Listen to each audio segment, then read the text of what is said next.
Nini husababisha maumivu ya kichwa ya msongo wa mawazo? Kwanza, maumivu ya kichwa ya msongo wa mawazo ni hali ambapo mtu anapata maumivu ya kichwa na mara nyingi huwa yanapatikana nyuma ya kichwa. Halafu wanateseka sana kwa sababu haya maumivu ya kichwa yanaweza kujirudia mara kwa mara. Na wakati mwingine, kwenye hali mbaya zaidi, wanaweza kupata maumivu ya kichwa karibu kila siku. Na pamoja na maumivu ya kichwa, pia wanapata matatizo mengine kama vile kutokana na maumivu, hawawezi kuzingatia kazi zao za kila siku au kazi zao kazini.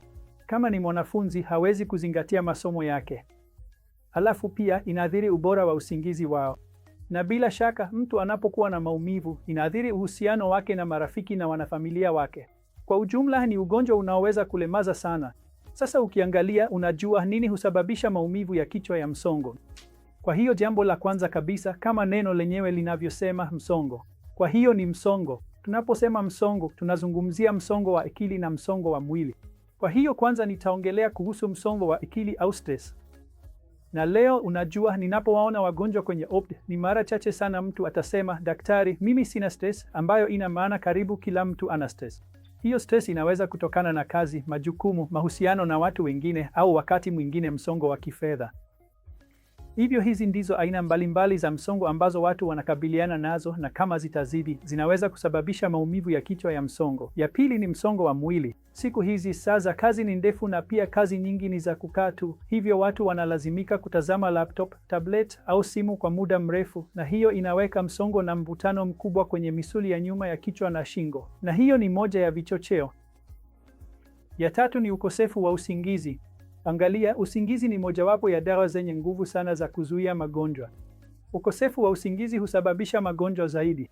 Kwa hiyo siku hizi watu wengi, unajua, wanakosa usingizi wa kutosha.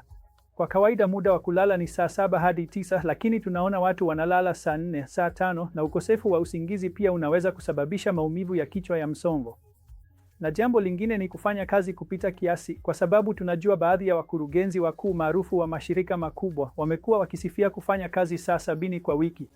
Hiyo inaweza kuwa nzuri kwa kampuni, lakini kwa mtu binafsi, kufanya kazi kupita kiasi siyo vizuri kabisa.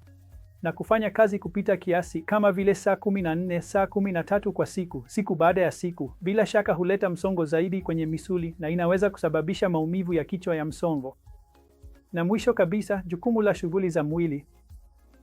Kwa hiyo shughuli za mwili, tuseme dakika 300 kwa wiki, shughuli za mwili za wastani zinahitajika na zinapendekezwa, lakini watu wengi, karibu 60% au 70%, hawafikii kiwango hiki. Kwa hiyo ukosefu wa shughuli za mwili, iwe ni mazoezi ya aerobic kama kutembea au iwe ni mazoezi ya kunyoosha na kuimarisha misuli, kama watu hawafanyi vya kutosha tena, inaweza kuongeza hatari ya kupata maumivu ya kichwa ya msongo. Kwa hiyo, kwa kifupi, kama tunataka kuepuka maumivu ya kichwa ya msongo, jambo la kwanza ni kudhibiti viwango vyako vya msongo, jaribu kuvipunguza. Dhibiti mzigo wako wa kazi, hivyo jaribu kuwa na saa za kazi zinazofaa kama saa 8 hadi 9 kwa siku, ukiwa na mapumziko ya mara kwa mara pia. Halafu kama unafanya kazi kwenye kompyuta kwa muda mrefu, kuna kitu kinaitwa kanuni ya 20-20-20, ambapo kila baada ya dakika 20, unapaswa kutazama kitu kilicho umbali wa futi 20 kwa takriban sekunde 20. Hivyo hiyo inapunguza shinikizo kwenye shingo yako. Kisha kuna kitu kinaitwa tight neck syndrome, ambapo unakuwa unatazama simu yako kwa muda mrefu hivi. Hii pia inaweza kuongeza maumivu ya kichwa na shingo. Na mwisho kabisa, kuna umuhimu wa kufanya mazoezi ya mwili, hivyo shiriki katika mazoezi ya mara kwa mara, fanya mazoezi ya kunyoosha shingo na mgongo, na hakika tunaweza kupunguza uwezekano wa kupata maumivu ya kichwa ya msongo.